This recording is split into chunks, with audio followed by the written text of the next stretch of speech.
ओम शांति। आज के 4 फेब्रुआरी 2026 बाबार अमूल्य महावाक्य आमरा शुनब। आजकेर এই महावाक्ये बाबा বলেছেন, মিষ্টি বাচ্চারা, সঙ্গমে তোমাদের নতুন আর একেবারে আলাদা জ্ঞান প্রাপ্ত হয়। তোমরা জানো যে আমরা সকল আত্মারা হলাম একটার, একজনের পার্ট অন্যজনের সাথে মেলে না। তো আজকে পরম শিক্ষক পরমাত্মা শিব বাবা আমাদের এক গভীরতম জ্ঞান দিতে এসেছেন। আর জ্ঞানকে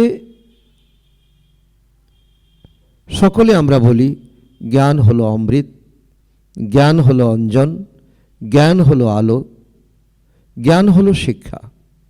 আর তা যখন একেবারে নতুন আর একেবারে আলাদা জ্ঞান হয়, পিতা পরমাত্মাকে যখন আমরা ডেকেছি, হে পরম পিতা, হে পতিত পাবন, এসো আমাদেরকে নতুন দুনিয়াতে নিয়ে চলো, সুখের দুনিয়াতে নিয়ে চলো, তিনি কিভাবে নেবেন? তিনি তো জ্ঞানের আধারই নেবেন, তাই না? তো এখন তিনি সেই নতুন আর একেবারে আলাদা জ্ঞান দিচ্ছেন। তো তার মধ্যে বাবা যে আজকে আমাদের বোঝাচ্ছেন, তোমরা এটা ভেবে নাও, তোমরা আত্মারা সকলে হলে একটার। যখন একটু চোখ বন্ধ করে বিষয়টা নিয়ে ভাববে, আমি তো একটার। যেমন অ্যাক্ট আমি আত্মার মধ্যে আছে, আমি এই নাট্যমঞ্চে আমি অভিনয় করব। তো এমন যদি প্রত্যেকে এবং একে অন্যের প্রতি এমন ভাবনা রাখে, তো দুনিয়াতে তো কোনো রকম সংঘাত থাকবে না, সংঘর্ষ থাকবে না, কোনো রকম জটিলতা থাকবে না, বিরোধ থাকবে না, লড়াই ঝগড়া থাকবে না। সেই জন্য তো ভালোর পাঠকেও মেনে নিতে হবে আর মন্দ পাঠকেও মেনে নিতে হবে। আর তখনই আমরা বুঝব যে আমরা প্রত্যেকে এক একটা অ্যাক্টার, যে যার অ্যাক্ট করছি। যেমন আমরা আত্মার মধ্যে সংরক্ষণ করেছি, তেমন আত্মা প্লে দিয়েছি, প্লে করছে। কত অদ্ভুত বিষয় বোঝার মতো। আজকের মুরলী থেকে প্রশ্ন, মায়ার উপর বিজয় প্রাপ্ত করার জন্য তোমাদের আধ্যাত্মিক যোদ্ধাদের অর্থাৎ ক্ষত্রিয়দের কোন যুক্তি প্রাপ্ত হয়েছে?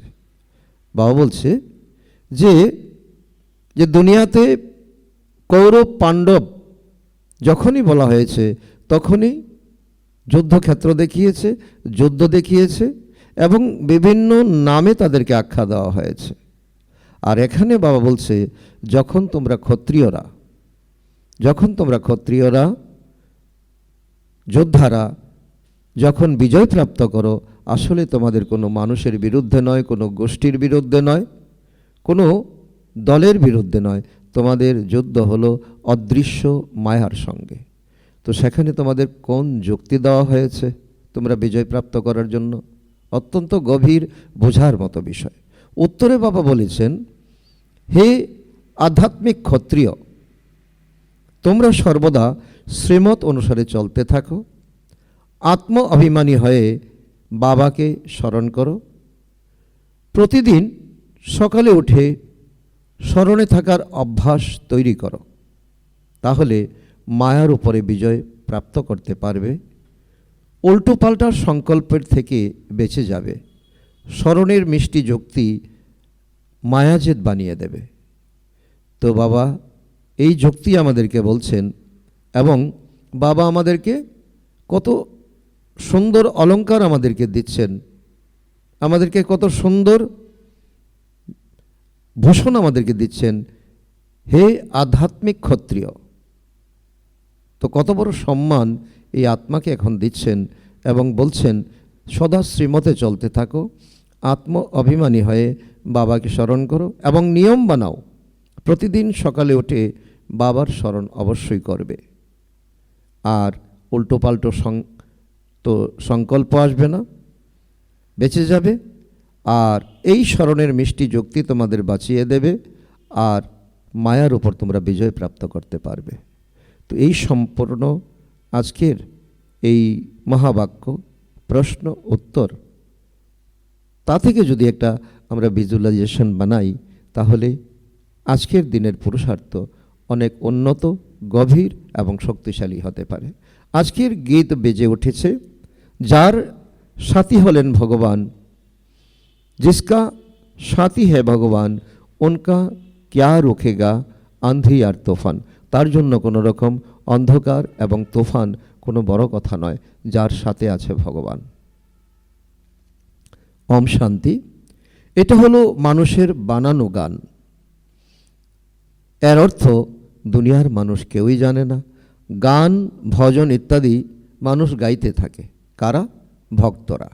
ভক্তরা মহিমা করতে থাকে, কিন্তু অর্থ তো কিছুই জানে না। মহিমা অনেক করতে থাকে। বাচ্চারা, তোমাদেরকেও কোনো মহিমা করতে হয় না। তো অন্তর বাবা পার্থক্য বুঝিয়ে দিয়েছেন। ভক্তরা মহিমা করে ভগবানের, কিন্তু ভগবানকে জানে না। তোমরা মহিমা করো না, কিন্তু ভগবানকে তোমরা জানো। ভগবান হলেন তোমাদের মাতা পিতা। লৌকিকেও আমরা মাতা পিতার সঙ্গে সারাদিন যখন থাকি, তো বারবার কি মাতা পিতার মহিমা আমরা করি না। মাতা পিতাকে আমরা ভালোবাসি, মাতা পিতার সঙ্গে আমাদের সুমধুর মিষ্টি ব্যবহার আমরা করি, যা আমাদের সংসারে প্রয়োজন। তো এটাও বাবা বলছেন, তো এটাও তোমাদের একটা ঈশ্বরীয় পরিবার। ঈশ্বরীয় পরিবার। আজকে এই মুরলিতে বাবা আমাদেরকে এই ঈশ্বরীয় পরিবারের এক অনুভূতি করাচ্ছেন। বাবা বলছেন, বাচ্চারা, তোমাদের কোনো মহিমা করতে হয় না। বাচ্চারা বাবার কখনো মহিমা করে না। বাবা জানেন এরা হলো আমার বাচ্চা, আর বাচ্চারা জানেন ইনি হলেন আমাদের বাবা।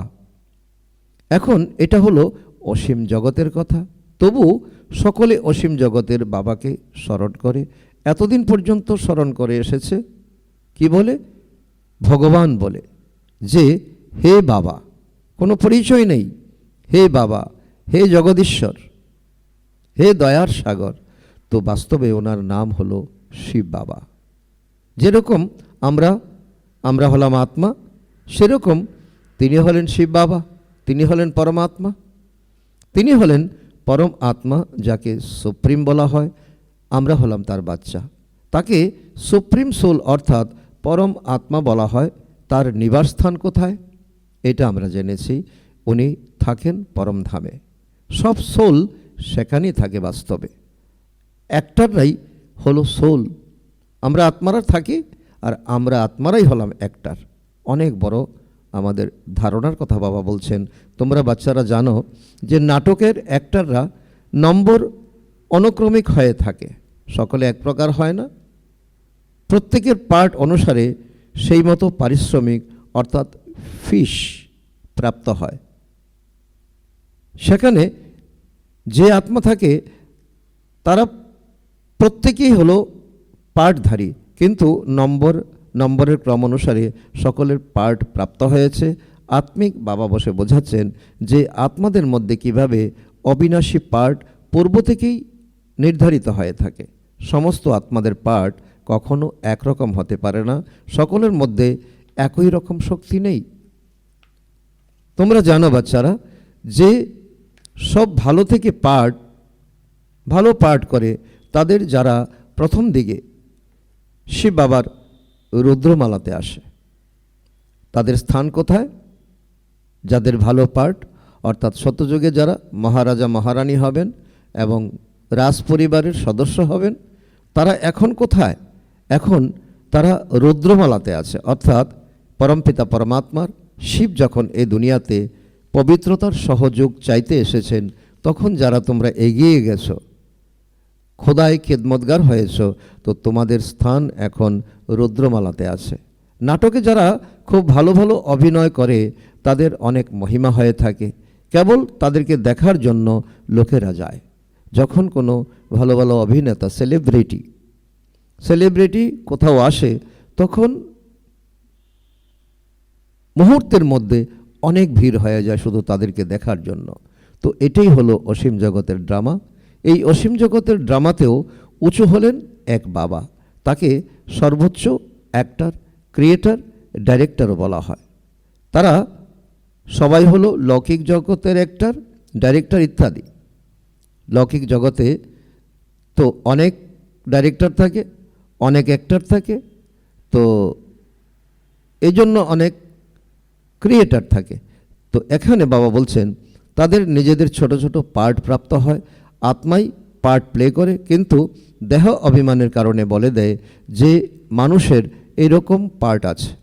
বাবা বলেন সমস্ত পার্টই হলো আত্মার, মানুষের নয়, আত্মার পার্ট। এখানেই হলো বোঝার পার্থক্য। আত্ম অভিমানী হতে হয়। বাবা বুঝিয়েছেন যে সত্যযুগে আত্ম অভিমানী হয়ে থাকে। সত্যযুগে আত্মারা কি থাকে? আত্ম অভিমানী হয়ে থাকে। তারা পরমাত্মা অভিমানী হয় না, অর্থাৎ তারা বাবাকে জানে না। এখানে পার্থক্য। এখানে কলিযুগে তো আত্ম অভিমানী নেই আর বাবাকেও জানে না।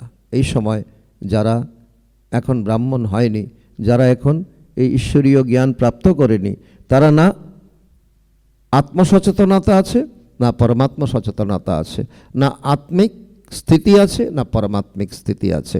এখন তোমরা আত্ম অভিমানী হচ্ছ, বাবাকেও জেনেছ। তোমরা এখন আত্মা অভিমানী এবং পরমাত্মা অভিমানী। তোমাদের অর্থাৎ ব্রাহ্মণদের একেবারেই অন্যরকম নলেজ প্রাপ্ত হয়েছে। দুনিয়াতে তো পুঁথিগত নলেজ, শাস্ত্রজ্ঞান এবং বিদ্বান পণ্ডিতদের ব্যাখ্যা করা জ্ঞান। তোমরা আত্মাকে জেনে গেছো যে আমরা আত্মারা হলাম একটার। এটাই তোমাদের অনেক বড় প্রাপ্তি, অনেক বড় জীবনের সমস্যার সমাধানকারী। আমরা একটার। আমরা যখনই যে পরিবেশে যাই, তো যেমন আত্মাতে পার্ট আছে সেই অনুসারে আমরা পার্ট করি। প্রত্যেকের পার্ট প্রাপ্ত হয়েছে যেটা একে অপরের সাথে মেলে না। সমস্ত পার্ট আত্মার মধ্যে আছে।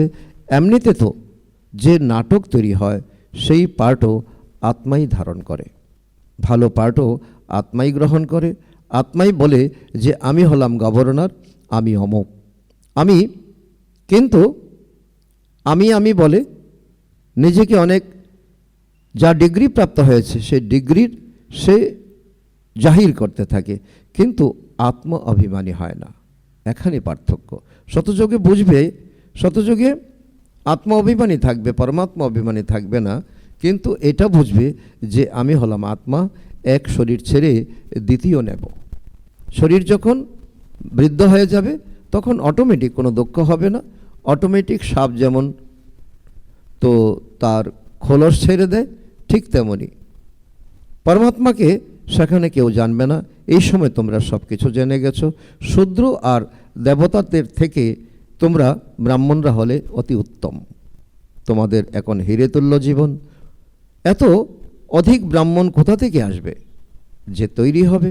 তো বাবা বলছেন প্রদর্শনীতে লক্ষাধিক লোক আসে। যে ভালোভাবে বুঝবে, জ্ঞান শুনবে, তারা তো প্রজাতে যাবে। এক এক রাজার অনেক প্রজা হবে।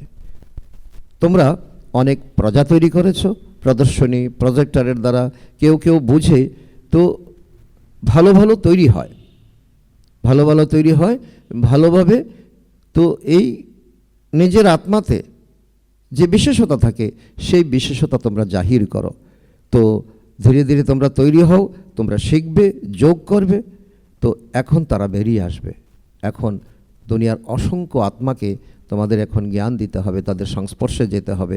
তো প্রজাও বেরোবে, তারপর ধনী, রাজা, রানী, গরিব ইত্যাদি সবাই বেরিয়ে আসবে। কারণ এখন স্থাপনা হচ্ছে। প্রিন্স প্রিন্সেস অনেক হবে। শতযুগ থেকে তেতা পর্যন্ত প্রিন্স প্রিন্সেস হবে। কেবল 8 জন বা 108 জন তো হবে না, অনেক থাকবে। কিন্তু এখন সবাই তৈরি হচ্ছে, তোমরা সেবা করতে থাকো। তো এটাও নতুন কিছু নয়। তোমরা যদি কোনো অনুষ্ঠান করো, এও নাথিং নিউ, নতুন কিছু নয়। অনেকবার করেছো, পুনরায় সঙ্গম যুগে করবে। তো আর কি করবে? বাবা এসেছেন পতিতদেরকে পাবন বানাতেন। একে বলা হয় ওয়ার্ল্ডের হিস্ট্রি জিওগ্রাফি। প্রত্যেক কথাতে নম্বর ক্রম তো হবেই। তোমাদের মধ্যে যে ভালো ভাষণ করতে পারে তাকে বলবে, সবাই বলবে যে এই খুব সুন্দর ভাষণ করছে। অন্যদের শুনবে, তো বলবে যে প্রথমজন খুব ভালো বোঝাতে পারে। তখন তার মধ্যে কি করবে, প্রথম একজন বুঝিয়ে গেছে, দ্বিতীয়জন বোঝালো, বলবে প্রথমজনই বুঝিয়েছে ভালো। তৃতীয়জন তার থেকে ভালো হলে তো কি বলবে, ওনার বিষয়ে বলবে। তো বাবা বলছে যে কারো দক্ষতা ভাষণের স্টাইল এক হতে পারে না। যে ভালো করবে তাকে সকলে ভালো বলবে, বলবে এ তো তার থেকে আরও অধিক ভালো বোঝায়। প্রত্যেক কথাতে পুরুষার্থ করতে হবে যে আমি তার থেকে ওপরে যাব। রিস নয়, রেস থাকতে হবে। যারা দক্ষ হবে তারা ঝট করে হাত তুলবে ভাষণ করার জন্য। তোমরা হলে সবাই পুরুষার্থী। পরবর্তীকালে মেল ট্রেন হয়ে যাবে, প্যাসেঞ্জার ট্রেন আর মেল ট্রেন তার থেকে ফাস্ট। যেরকম মাম্মা স্পেশাল মেল ট্রেন ছিলেন, কারণ মাম্মার পুরুষার্থ সকলের থেকে অনেক তীব্র ছিল। বাবার বিষয়ে তো জানা যায় না, কেননা দুজন একসঙ্গে ছিলেন। তোমরা বুঝতে পারবে না যে কে বলছেন, কারণ আমরা তো ডবল ইঞ্জিনকে পেয়েছি। তোমরা সর্বদা এটাই বুঝবে যে শিব বাবা বোঝাচ্ছেন। বাবা আর দাদা দুজনে জানেন, কিন্তু তিনি হলেন অন্তর্যামী, পিতা পরমাত্মা। বাইরে থেকে বলেন যে ইনি তো খুবই হুঁশিয়ার। বাবাও মহিমা শুনে খুশি হন। লৌকিক বাবার কোনো বাচ্চা যদি ভালো রকম পড়াশোনা করে উচ্চ পদ প্রাপ্ত করে, তখন বাবা বুঝেন যে এই বাচ্চাই ভালো, এই বাচ্চার ভালো নাম হবে। ইনিও বুঝেন যে অমুক বাচ্চা এই আধ্যাত্মিক সেবাতে খুবই হুঁশিয়ার। লৌকিক বাবা যেমন বোঝেন, শিব পরমপিতা পরমাত্মাও বোঝেন। তো মুখ্য হলো ভাষণ করা, কাউকে বাবার পরিচয় দেওয়া, বোঝানো। বাস্তবে এটা হলো অনেক বড় এক কলা। বাবা উদাহরণও বলেছিলেন যে কারো 5টি বাচ্চা ছিল, তো কেউ জিজ্ঞাসা করেছিল যে তোমার কতগুলো বাচ্চা? তো বলেছিল যে আমার 2টো বাচ্চা। তাকে বলল তোমার তো 5টি বাচ্চা।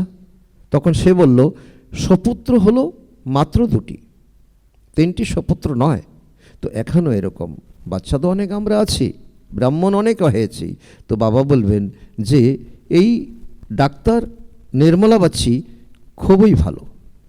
তো নির্মলা দিদি জ্ঞানে খুব হুঁশিয়ার ছিলেন, পবিত্রতায় নাম্বার 1 ছিলেন। আর বাবা নির্মলা দিদির নাম নিয়েছেন। অত্যন্ত প্রেমের সাথে লৌকিক বাবাকে বুঝিয়ে সেন্টার খুলিয়েছেন, কারণ লৌকিক বাবাকে তিনি বুঝিয়েছেন যে আমাকে তুমি পাত্রস্থ করলেও তো তুমি খরচ করতে, সেই খরচটা এখন করো। তখন পিতা বাধ্য হয়ে তখন সেন্টার খুলে দিয়েছেন। আর বাবা, শিব বাবা, এই নির্মলা দিদিকে নির্মলা আশ্রম বলতেন। তো এই হলো যজ্ঞের ইতিহাস। তো এটাই হলো ভারতের সেবা। তোমরা ভারতকে স্বর্গ বানাচ্ছ, তাই না? তোমাদের কত নেশা, কত খুশি। রাবণ এই ভারতকে নরক বানিয়েছে। একজন সীতা বন্দী ছিলেন না, তোমরা সীতারা রাবণের কাছে বন্দী ছিলে। বাকি শাস্ত্রে তো সব গল্প কথা বলে দিয়েছে। এই ভক্তি মার্গ ড্রামাতে আছে, কারণ ভক্তির পরে হলো জ্ঞান। আর এই জ্ঞান, বাবা বলছে, জ্ঞান হলো আলো, জ্ঞান হলো শক্তি, জ্ঞান হলো অঞ্জন।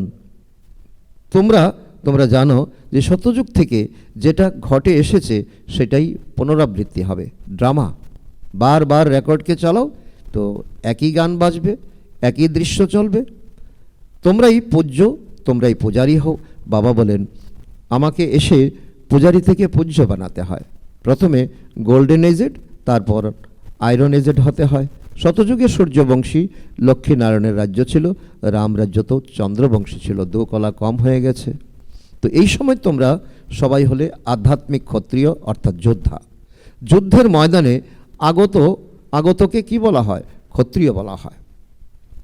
তোমরা হলে আধ্যাত্মিক ক্ষত্রিয়। বাকি অন্যরা হলো লৌকিক ক্ষত্রিয়। তাদের হাতে তীর ধনুক থাকবে বা বিভিন্ন আগ্নেয়াস্ত্র থাকবে। তাদেরকে বলা যায় বাহুবল দ্বারা লড়াই ঝগড়াকারী। তো শুরু থেকে মল্লযুদ্ধ হতো, তো হাত ইত্যাদির দ্বারা নিজেদের মধ্যে লড়াই করত, তারপর বিজয় প্রাপ্ত করত। এখন তো দেখো তো বম্বস ইত্যাদি তৈরি হয়েছে। এখন সব কিছু পিছনে ফেলে এখন বম হচ্ছে সবথেকে বড় হাতিয়ার। তোমরা হলে ক্ষত্রিয়, তারাও হলো ক্ষত্রিয়। শ্রীমতে চলে তোমরা মায়ার উপর জয় লাভ করো। তোমরা হলে আধ্যাত্মিক ক্ষত্রিয়। সেই জন্য বাবা বলছেন, ক্ষত্রিয় তোমরাও, ক্ষত্রিয় তারাও।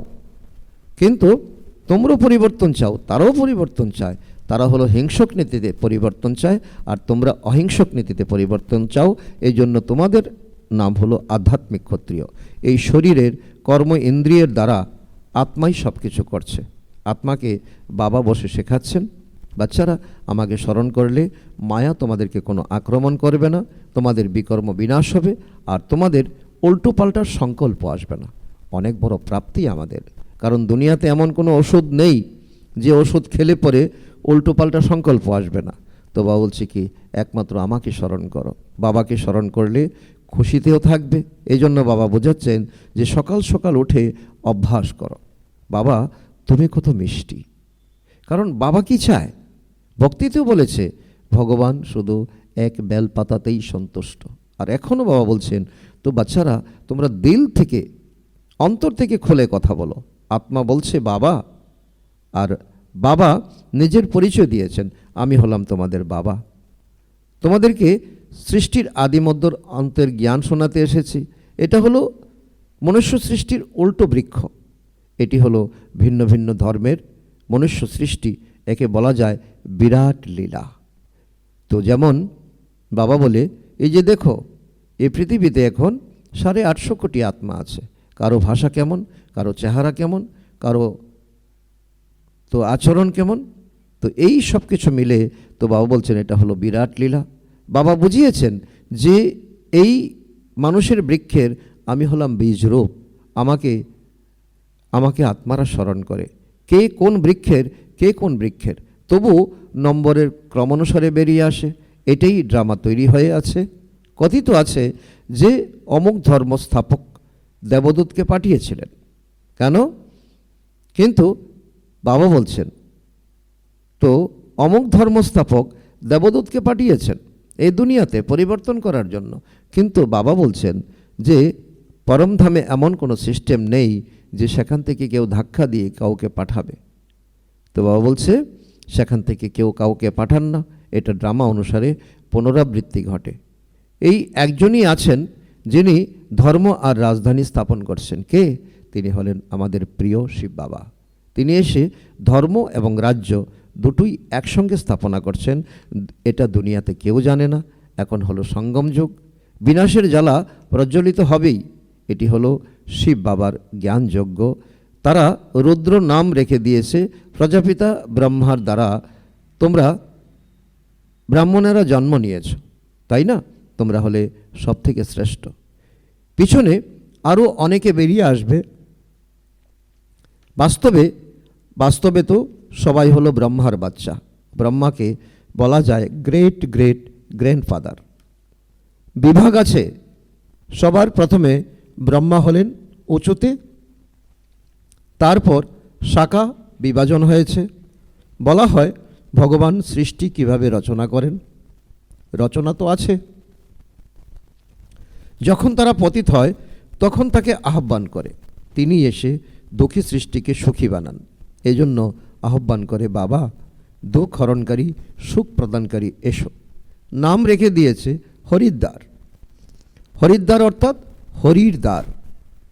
যেখানে তো সেখানে গঙ্গা প্রবাহিত হচ্ছে। তো মনে করে যে আমরা গঙ্গা স্নান করলে হরিদ্বারে চলে যাব। কিন্তু হরির দ্বার কোথায় আছে? তারা তখন কৃষ্ণকে বলে দেয়। হরির দ্বার তো হলেন শিব বাবা, দুঃখ হরণকারী, সুখ প্রদানকারী, যার অর্থ আছে, যার যে ভাবনা, যা বললে ভাবনা অনেক অনেক বেড়ে যায়, অনেকাংশে বেড়ে যায়। তো প্রথমে তোমাদেরকে যেতে হবে নিজ নিকেতনে অর্থাৎ পরমধামে। বাচ্চারা তোমাদের এখন নিজের বাবার আর ঘরের জ্ঞান প্রাপ্ত হয়েছে। নিজের বাবার আর ঘরের। বাবাকে চিনেছ, বাবা পরমধাম নিবাসী, আর আমরা আত্মারা হলাম পরমধাম নিবাসী। বাবার স্থান সকলের উপরে। ফুল হলো ওপরে, তারপর যুগলদানা, তার থেকে নিচে। তখন বলা হবে রুদ্রমালা। যে মালা ফেরা হয় তার পরিচয় বাবা দিচ্ছেন। প্রথম হলো ফুল অর্থাৎ শিব বাবা, রুদ্র শিব বাবা, তারপর হচ্ছে মেরু অর্থাৎ ব্রহ্মা সরস্বতী, তারপর ক্রমানুসারে তোমরা যারা এই যজ্ঞের সহায়তাকারী অর্থাৎ যারা খোদাই খেদমতকারী হয়েছ, এই সময় পবিত্রতার সহযোগ দিয়ে এই যজ্ঞকে ত্বরান্বিত করছো। রুদ্রমালা, তারপর বিষ্ণুমালা। বিষ্ণুর গলার হার, সেটাই যারা বিষ্ণুপুরীতে রাজত্ব করবে। ব্রাহ্মণদের মালা হয় না, কেননা সময় সময়ে তার ভেঙে যায়। আজ ব্রাহ্মণ, কাল শূদ্র হয়ে যায়। বাবা বোঝান নম্বরের ক্রমানুসারে তো আছে, তাই না? আজ ঠিক আছে, কাল তুফান এসে যায়, গ্রহের দশা এসে গেলে তো তো ঠান্ডা পড়ে যায়। বাবা বলছে মিয়ে যায়, অর্থাৎ তারা চুপসে যায়।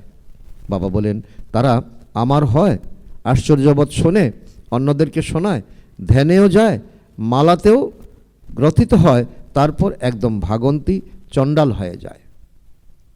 তাহলে মালা কিভাবে হবে? কারণ এখন যখন আমাদের এই পরিণাম হয়, এই পরিণতি হয়, তো আমরা কি করে মালার দানাতে আসতে পারি? তাই বাবা বোঝাচ্ছেন ব্রাহ্মণদের কোনো মালা হয় না। ভক্তমালা আলাদা, রুদ্রমালা আলাদা। ভক্তমালাতে মুখ্য হলো নারীদের মধ্যে মীরা আর পুরুষদের মধ্যে নারদ। তো এটাই হলো রুদ্রমালা। সঙ্গমে বাবাই এসে কি করেন? মুক্তি, জীবন মুক্তি প্রদান করেন। বাচ্চারা তোমরা এও বুঝে গেছো তো আমরাই স্বর্গের মালিক ছিলাম, এখন আমরা নরকে আছি। কোথায় আছি? নরকে আছি। বাবা বলছেন নরককে লাথি মারো, স্বর্গের রাজত্বকে গ্রহণ করো। শ্রীকৃষ্ণের চিত্রকে দেখানো হয়েছে, হাতে স্বর্গরূপী গোলাকে হাতে নিয়েছে, আর পা পিছনে, অর্থাৎ এই নরক দুনিয়ার দিকে পা রেখেছে।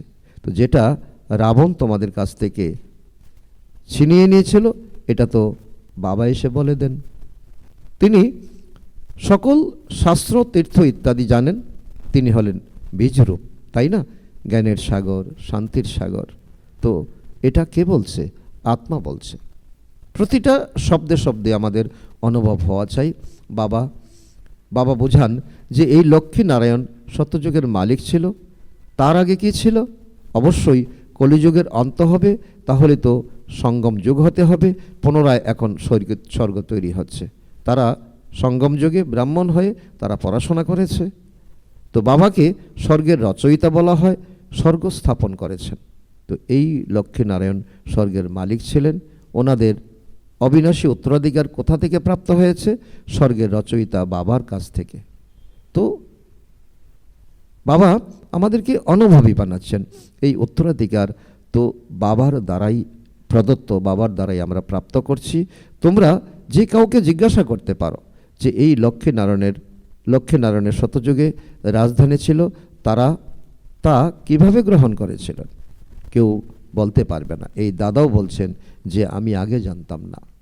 ব্রহ্মা বাবা যখন দাদা লেখরাজ ছিলেন, তখন তিনি তো বিষ্ণুর পূজারী ছিলেন, নারায়ণের পূজারী ছিলেন। পূজা করতাম কিন্তু কিছুই জানতাম না। এখন বাবা বুঝিয়েছেন এই সঙ্গমেই রাজযোগ শিখেছে। গীতাতেই রাজযোগের বর্ণনা আছে। গীতা ছাড়া আর কোনো শাস্ত্রে রাজযোগের কথা নেই। বাবা বলেছেন আমি তোমাদেরকে রাজাদেরও রাজা তৈরি করছি। ভগবানই এসে নর থেকে নারায়ণ হওয়ার জ্ঞান প্রদান করেন। ভারতের মুখ্য শাস্ত্র হলো গীতা। গীতা কবে রচনা করা হয়েছে এটা কেউ জানে না। বাবা বলেন আমি কল্পকল্পের সঙ্গমে আসি। যাদেরকে রাজ্য দিয়েছিলাম তারা রাজ্য হারিয়ে পুনরায় তমপ্রধান দুঃখী হয়ে পড়েছে। এখন এটা হলো রাবণের রাজ্য। সমগ্র ভারতেরই কাহিনী এটা। ভারত হলো অলরাউন্ডার, অন্যরা তো সব পরে আসে। বাবা বলেন তোমাদেরকে 84 জন্মের রহস্য বলেছি। 5000 বছর পূর্বে তোমরা দেবী দেবতা ছিলে, তোমরা নিজেদের জন্মকে জানতে না। হে ভারতবাসী, বাবা আমাদের সুন্দর সুন্দর টাইটেল আজকে দিচ্ছেন। বাবা এসেছেন অন্তিম সময়ে। আদিতে এলে তো আদি সনাতন, আদি মধ্যের অন্তর্জ্ঞান কিভাবে শোনাবেন? তিনি আসেনি অন্তে। যখন আমাদের আদি মধ্যের অন্তের জ্ঞান আমাদের সমাপ্ত হয়ে যায়, তো সেজন্য সৃষ্টির বৃদ্ধি যদি না হয় তাহলে তিনি কি করে বোঝাবেন? ড্রামায় যদি পার্ট প্লে না হয় তো ড্রামার রহস্য কি করে বোঝাবেন? তো সেখানে তো জ্ঞানের দরকার নেই। শতযুগে সকলে সুখী থাকবে। বাবা এখন সঙ্গম যুগেই জ্ঞান প্রদান করতে এসেছেন। তিনি হলেন নলেজফুল। অবশ্যই জ্ঞান শোনাতে এই অন্তিম সময়ে আসতে হয় পরমাত্মাকে। তো আদিতে তোমাদের কখনো তিনি জ্ঞান শোনাতে আসবেন না, এটা হলো বোঝার মতো বিষয়। ভগবানও বাচো যে আমি তোমাদেরকে রাজযোগ শেখাচ্ছি। রাজযোগ শেখার পরে দেবী দেবতা হয়ে যায়। দেবী দেবতা হলে পরে আর কোনো যোগ শিখতে হয় না। এ হলো পাণ্ডব গভর্নমেন্টের ইউনিভার্সিটি। তো এখন হলো সঙ্গম। যাদব, কৌরব আর পাণ্ডব, তারা সেনা দেখিয়েছে, তারা যুদ্ধক্ষেত্র দেখিয়েছে। বাবা বোঝাচ্ছেন যে যাদব, কৌরব বিনাশকালে বিপরীত বুদ্ধি, আর তাদের কি হয়েছে? বিনাশান্তি হয়েছে, পরস্পরকে গালি দেয়। তো বাবার সাথে প্রীত নেই, বলে দেয় যে কুকুর বিড়াল সকলের মধ্যে পরমাত্মা আছে। বাকি পাণ্ডবদের কি ছিল? প্রীত বুদ্ধি ছিল। তাদের কি হয়েছে? বিজয়ন্তী হয়েছে। পাণ্ডবদের সাথে ছিলেন স্বয়ং পরমাত্মা। পাণ্ডব মানে আধ্যাত্মিক পাণ্ডা, তারা হলো লৌকিক পাণ্ডা, তোমরা হলে আধ্যাত্মিক পাণ্ডা। তো অন্তর পার্থক্য বাবা বুঝিয়েছেন। যারা পাহাড়ে পর্বতে নিয়ে যায়, বিভিন্ন মন্দিরে নিয়ে যায়, তারা হলো তো লৌকিক পাণ্ডা। আর তোমরা এখন পরমাত্মার সঙ্গে ঘরে বসে আধ্যাত্মিক অর্থাৎ রাজ্য শেখাচ্ছ, তোমরা হলে আধ্যাত্মিক পাণ্ডা। আচ্ছা, মিষ্টি মিষ্টি হারানিধি বাচ্চাদের প্রতি মাতা পিতা বাপদাদার স্মরণের স্নেহসমন আর সুপ্রভাত। আত্মাদের পিতা তার আত্মারূপী বাচ্চাদের জানাচ্ছেন নমস্কার। আমরা আত্মারূপী সন্তানরা আমাদের মাতা পিতা বাপদাদাকে জানাই তো স্মরণের স্নেহসমন, সুপ্রভাত, নমস্কার, নমস্কার, ধন্যবাদ বাবা, ধন্যবাদ। আজকের মুরলী থেকে ধারণার জন্য মুখ্য সারির প্রথম পয়েন্ট, আত্ম অভিমানী হয়ে এই অসীম জগতের নাটকে হিরো পার্ট প্লে করতে হবে। প্রত্যেক অ্যাক্টরের পার্ট তাদের নিজের নিজের, এই জন্য কারো পার্ট দেখে ঈর্ষা করবে না। নাম্বার 2, সকাল সকাল উঠে নিজের সাথে কথা বলতে হবে, অভ্যাস করতে হবে আমি এই শরীরের কর্ম ইন্দ্রিয় থেকে আলাদা। বাবা তুমি কতই না মিষ্টি, তুমি আমাকে সৃষ্টির আদি মধ্য অন্তের জ্ঞান দিয়ে থাকো। বরদান, বাবার সংস্কারকে নিজের সংস্কার করে তোলা ব্যর্থ বা পুরানো সংস্কার থেকে মুক্ত ভব। বাবার সংস্কারকে নিজের সংস্কার করে তোলা ব্যর্থ বা পুরানো সংস্কার থেকে মুক্ত ভব। যে কোনো ব্যর্থ সংকল্প বা পুরানো সংস্কার দেহ অভিমানের সম্বন্ধ থেকে হয়। আত্মিক স্বরূপের সংস্কার বাবার সমান হবে। বাবা যেমন সদা কল্যাণকারী, পরোপকারী, দয়াশীল, বরদাতা, ঠিক তেমন নিজের সংস্কারগুলি যেন ন্যাচারাল হয়ে যায়।